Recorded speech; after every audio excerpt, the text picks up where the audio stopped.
area here in northern Vermont where we have a historical logging industry, which is still happening, but it's more and more mechanized, so fewer and fewer jobs, and prices have been quite depressed. We have a strong dairy industry that's really suffering currently. It's fairly poor. A lot of people sort of piece together several jobs to make their living. And there's sort of a new renaissance of new value-added farming and food-based businesses here, and we are the growth industry in this area now.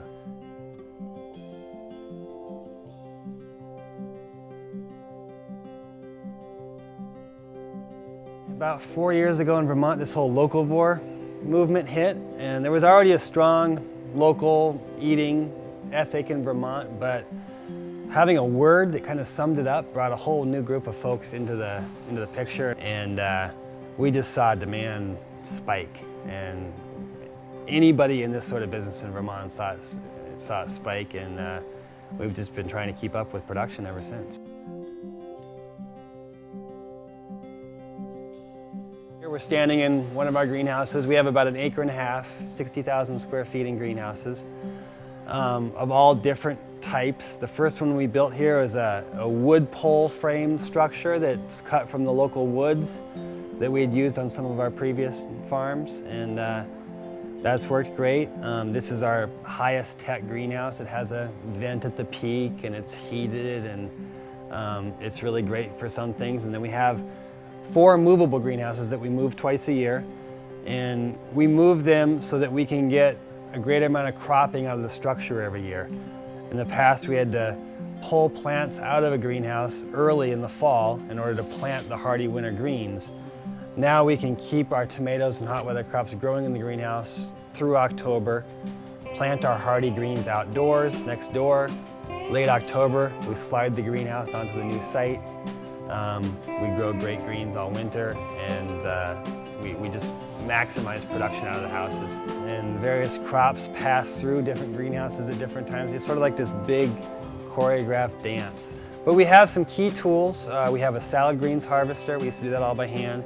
We have a potato and onion harvester that picks them up and puts it in bins for us that have really helped. We're a highly diversified farm. We grow 40 or 50 or 60 different types of crops, and then many varieties of all those crops. You know, we met with Deputy Secretary of Ag, Kathleen Merrigan, #2 at the USDA, and she is all about what we're doing here, and all about figuring out how to support it and help parts of the country that have none of this going on, get it going. We went to the White House garden.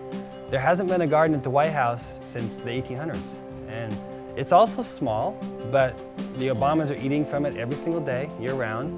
And there's this great beehive right there, and it's all very visible, and it's just, to have that at the highest level, it's really changing things quickly, and it's really exciting, and I can't even envision what we're headed towards.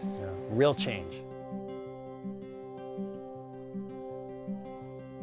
If you can get more involved in a more local source of food, you can make some great friends, become more involved in your community, help support local business and your local landscape. That's a really important thing in some areas.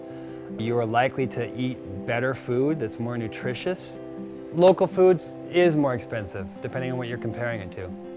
If you're comparing it to the cheapest food you can purchase and consume, it definitely is more expensive. There's a whole bunch of factors that are coming together to make this a non-point. And I think in 20 to 30 years, if not sooner, we're not going to be talking about it this way anymore. Local production is increasing in scale, so we're gaining some economies of scale. I can produce salad greens quite a bit more cheaply per pound now than I could 5 years ago when it was all by hand. That's one thing. As oil prices rise, which we saw happen dramatically a couple years ago, there was a point a couple years ago where our local co-op was paying more for California lettuce than they were for local lettuce. That had never happened before. Once that happens consistently, that changes everything. We spend less than any society ever has as a percentage of their income on nourishment. And look what we get for it, you know, super high obesity. The Army's now saying we're too fat to fight. We actually talked to some folks in DC from the Army who are interested in local production and better food because of this. You know, once the Pentagon starts thinking about better food and local food, then we're really getting somewhere because that's where the bucks are. CSA, it stands for Community Supported Agriculture.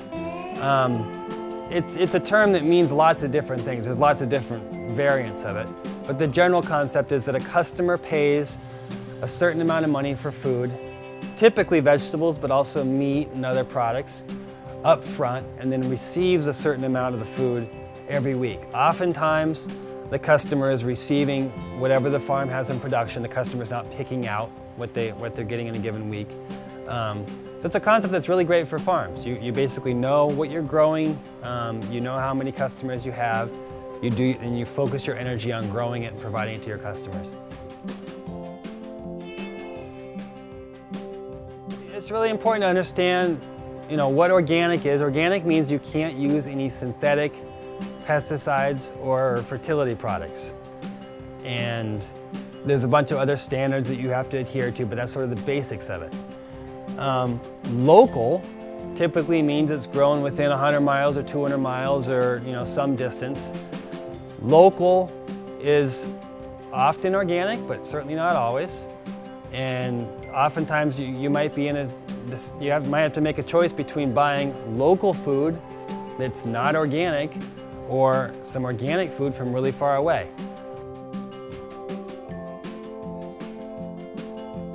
Know your farmer. That's what it comes down to, you know. Buy it local, know who you're buying it from, learn about their practices, learn about what you're comfortable with, what you aren't. Learn about if you want to buy your apples from a guy who uses a synthetic pesticide twice a year or some organic apples from New Zealand, you know. There's lots of decisions to be made there. I'm a fan of local. I think the benefits of local outweigh a little bit of chemical use. We're organic on this farm. We grow tons of different stuff. We have never had a situation where we felt we needed to use a chemical. We've been fine. And I think that's the general conclusion of most smaller diversified operations. I mean, in a lot of ways, we're doing it in one of the harder places. You know, certainly this is not a great place to grow vegetables. It snowed yesterday, it was May 10th. You know, it's a terrible place to grow vegetables. So if you can make a living growing and selling vegetables year-round here in a town of 600 people with a terrible climate, anywhere else you can certainly do it.